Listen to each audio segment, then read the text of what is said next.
இன்னைக்கு வந்து அதிமுக 1550 பேர்கிட்ட வந்து அதிமுக தலைமை வந்து கடிதம் கொடுக்கப்பட்டிருக்கு. அனைவரும் வந்து தாவேக்கா நிலைக்குள்ள தகவல் சொல்லியிருக்காங்க. இது வரைக்கும் இல்ல என்னன்னா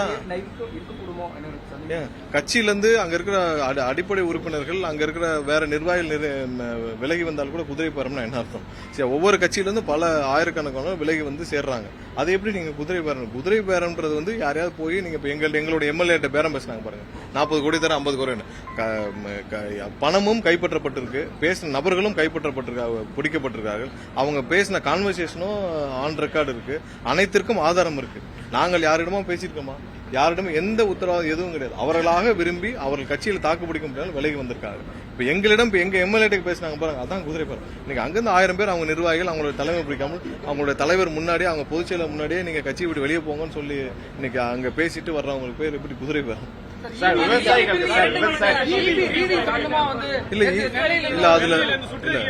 இல்ல அந்த சுற்றறிக்கை பொதுவான சுற்றறிக்கை. அதுல என்னன்னா எல்லாரும் வந்து பொதுமக்களுக்கு இடையூறு இல்லாமல் எல்லாரும் வந்து திரும்பவும், ஏன்னா நிறைய இடத்துல இந்த மாதிரி சோசியல் மீடியால வந்துச்சு, ஸ்பெசிபிக்கா எந்த கம்ப்ளைண்ட்ஸும் இல்ல. ஏன்னா சோசியல் மீடியால தொடரா வந்து இந்த ஒரு சில ஐடி விங் சம்பந்தப்பட்ட நபர்கள் வந்து பரப்பிட்டு வந்தாங்க. அதனால சுற்றறிக்கை பொதுமக்களுக்கு இடையூறு இல்லாமல் எல்லாருக்கும் போய் நீங்க இந்த தரமா செக் பண்ணுங்க, திரும்பவும் செக் பண்ணுங்கன்னு சொல்லி பொதுவாக விடப்பட்ட சுற்றறிக்கை. அதை மீண்டும் வந்து தவறா பயன்படுத்திருக்காங்க. அது பொதுவாக பொதுமக்களுக்கு இடையூறு இல்லாமல் பொதுமக்களுக்கு தேவையான அனைத்து விஷயங்களையும் பாதுகாப்பு செய்யணும்னு சொல்லி நம்ம அது பொதுவாக கொடுக்கப்பட்ட சுற்றறிக்கை. இல்ல இப்ப தாம்பரத்துல ஒரு இடத்துல தாம்பரத்துல ஒரு சில இடத்துல சொல்லிருக்காங்க, அது வேலிடேட் பண்ண அந்த தெருவுல ஃபுல்லா எப்படி இருக்குன்னு திரும்ப அசஸ்மெண்ட் வேலிடேட் பண்ண சொல்லிருக்கோம். ஒரு சில இடத்துல அந்த ரீடிங் இருக்கவங்க தவறு செய்திருக்காங்க என்னன்னு சொல்லி பாக்குறதுக்கு வேலிடேட் பண்ணிருக்கோம். அங்கேயும் தெளிவா சொல்லிருக்கோம், யாராவது அசஸ்மெண்ட் எடுக்கிறவங்க, ஏன்னா அசஸர்ல நம்ம ஷார்டேஜ் இருக்கு. அசஸர்ல இன்னைக்கு வந்து 5500 பேர் இருக்க வேண்டிய இடத்துல 800 பேர் தான் இருக்காங்க.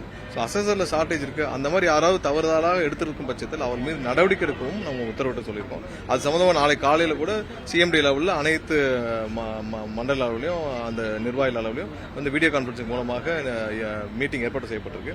யாராவது அசஸ்மெண்ட்ல தவறு செய்திருந்தால் நீங்க திரும்ப ரீஅசஸ்மெண்ட் பண்ண சொல்லியிருக்கோம். ரீஅசஸ்மெண்ட் பண்ணிட்டு அசஸ்மெண்ட்ல தவறு செய்திருந்தால் கண்டிப்பா கடுமையான நடவடிக்கை எடுக்கும் சொல்லியிருக்கோம். இல்ல எல்லாம் அட்ஜஸ்ட் ஆயிரும்ல. சரி, நீங்க எல்லாமே நீங்க டிஜிட்டலைஸ்டு, நீங்க மீட்டர்ஸும் ஒவ்வொரு ரீடிங்கும் டிஜிட்டலைஸ்டு, அட்வான்ஸாவும் அது உள்ள டெபாசிட்டா தான் இருக்க போது அட்ஜஸ்ட்மெண்ட் ஆயிடும். தவறு செய்திருந்தால் கண்டிப்பாக நடவடிக்கை எடுக்கப்படும் சொல்லியிருக்கோம். ஆல்ரெடி விவசாயிகளுக்கு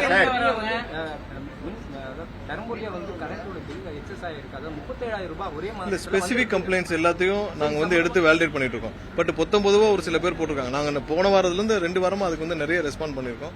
எங்கெல்லாம் இதுவரைக்கும் தவறுகள் கண்டுபிடிக்கப்படவில்லை. நீங்க ஒரு 3 நாட்களா இது சம்பந்தப்பட்ட விஷயங்கள் ரைஸ் பண்ணிட்டே போறாங்க. எல்லாமே ஸ்பெசிபிக்கா தான் நம்ம பாத்துட்டு இருக்கோம். அங்கங்க திரும்ப ரீஅசஸ்மெண்ட் பண்ண சொல்லி நம்ம வந்து எல்லா இடத்துலயும் ஃபாலோ பண்ணிட்டு தான் இருக்கோம். அது ஏதாவது இருந்தால் கண்டிப்பா நடவடிக்கை. இல்ல இப்பதான் கடந்த 3-4 நாட்களாக தான். ஏன்னா ஒரு 10 நாளுக்கு முன்னாடி ஒரு சில பேர் சோசியல் மீடியா ரெஸ்பாண்ட் பண்ணியிருந்தாங்க. அவங்களுக்கு ரீஅசஸ்மெண்ட் பண்ணி அந்த மாதிரி தவறு இல்லைன்னு சொல்லி நம்ம சோசியல் மீடியாவில் ரெஸ்பாண்ட் பண்ணியிருந்தோம். ஸோ கடந்த 3 நாட்கள் இது சம்பந்தமா அங்கங்கே வந்து புகார்கள் இல்ல ஒரு பரப்பப்படுதான்னு தெரியல.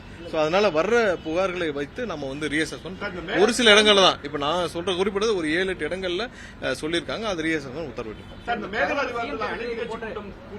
இல்ல இதுல நிறைய நடவடிக்கைகள் எடுக்கிறதுக்கான ஆய்வுகள் இன்னைக்கு முதலமைச்சர் அனைவரையும் அழைத்து ஆலோசித்தார். கண்டிப்பா 10 நாட்களுக்குள்ள அது என்னென்ன நடவடிக்கைகள் என்னென்ன மாதிரியான நடவடிக்கைகள் தமிழக அரசு முதல்வர் எடுப்பார் என்பதை முதல்வர் வந்து ஆலோசனை முடிந்த ஒரு 10 நாட்களுக்குள்ள முடிவில் எடுக்கப்பட்டு முதல்வர் வாயிலாக அறிவிக்கப்படும்.